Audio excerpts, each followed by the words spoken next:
আসছি পরের খবরে। যুব দিবসে স্বামীজি স্মরণ। 164তম জন্মবার্ষিকীতে বিবেকানন্দকে শ্রদ্ধা। বেলুড়ে প্রভাত ফেরির পর মঙ্গল আরতি, দিনভর বেদপাঠ, স্তব গানেও স্বামীজি স্মরণ। সকাল থেকেই ভক্তদের ভিড় মঠে। যুগপুরুষকে প্রণাম সিমলা স্ট্রিটের বাড়িতেও।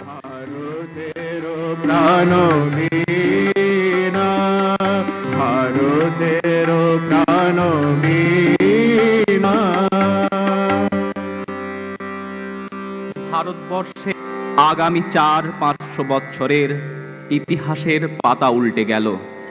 সব দেখে ফেললাম। আমি আবরণের মধ্য দিয়ে।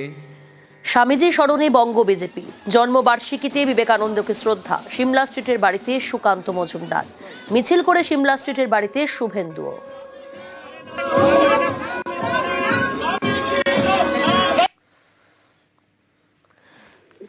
টেলিফোন লাইনে রয়েছে প্রতিনিধি সান্নিক। সান্নিক, কারা কারা এসেছিলেন?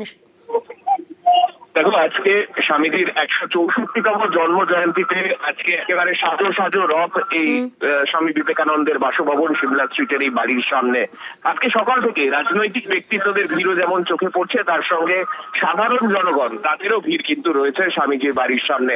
প্রত্যেকেই আজকে স্বামীজির মূর্তিতে শ্রদ্ধা জানাতে আজকে এখানে ভিড় জমান। প্রত্যেক বছরই এবছরও সেই ছবিটাই কিন্তু নজরে পড়ছে।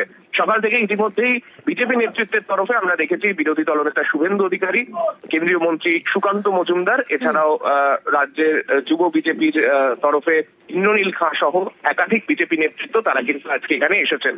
পাশাপাশি তৃণমূলের তরফে বা বলা ভালো রাজ্য সরকারের তরফে ইতিমধ্যেই শশী পাণ্ডা, যিনি এখানকার স্থানীয় পাশের বিধানসভা কেন্দ্রেরই তিনি বিধায়ক, তিনিও এসেছিলেন সকালবেলা। স্বামীজির মূর্তিতে তিনিও মাল্যদান করে শ্রদ্ধা জ্ঞাপন করেন।